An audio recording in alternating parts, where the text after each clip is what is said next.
man lang marating namin, no? Pero hayaan nyo, pupunta rin Ulit tayo tayong punta namin sa Cebu ngayon. Ayan, ang unang first day trip namin. Another day, another vlog, another Cebu travel. Thank you so much sa kay Ma'am Just Ruth. Sisingit lang ako, ha? Sa kanyang ginawang tour guide kami. Ayan, nakabook pala ito lahat. Naka-itinerary. Wala kaming kaalam-alam na madadamay kami rito. Thank you so much kay Tita Just Ruth sa wonderful experience about this. Abang kami, marami pa kaming pupuntahan na adventures. Mag-ano pa kami, mag-swimming kami na ng mga lahat po nakatopi. Watch for the topi! Watch for the topi! Happy Aslan! Bye-bye!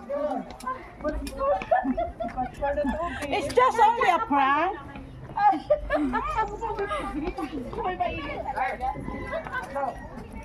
Guys, no. Ganito rin sa Baguio, no? Pero dito naman. Mag-ito Friday. Go muna kayo. Go. Sa lahatan na. Sa lahatan na ako yung nag-isa. May caramel. Ayan. Susunod ako sa taas. Pwede pahawak. Ikaw, Ami. Saan yan? Tala ko sa pageant. Ngayon magpa-pageant ako. Wait.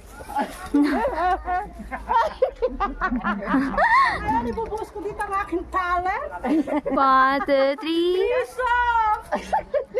Auxilio! Visit ka! Dapat po yung nag-talent ko kagabi, kahapon. Ba't di mo show your talent? Show your talent kagabi. Show your talent! Come on! Thank you na po. Okay po. Wait. Ang ganda niya, promise. Wow, beautiful. 1, 2. Pamalain ng dahil sa kabunsuan na ito. Kabuso! Sa community ito. Nag-speech tayo. May speech. May speech okay, baba na! So, thank you so much sa community ni Mix Molina. Wow, it's a wonderful experience here in Cebu. Wow, Cebu talaga. Nag-speech na. Ay, ako. Hindi namin kasama yan. Kaya kami.